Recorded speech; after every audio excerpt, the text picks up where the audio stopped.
Welcome back to another technical deep dive here in the debug zone.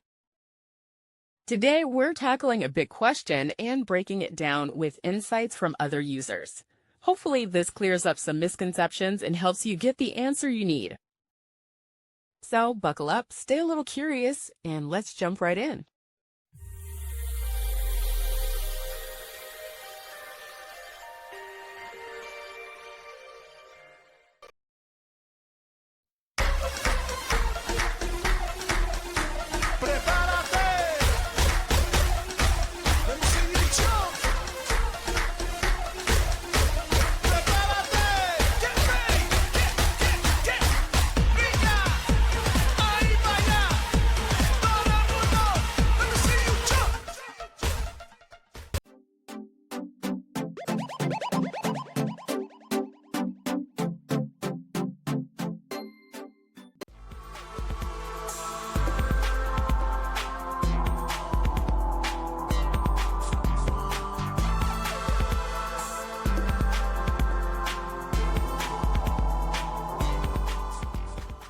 And that's a wrap.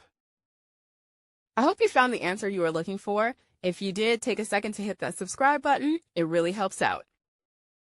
And let me know in the comments which solution worked best for you. See you next time in the debug zone.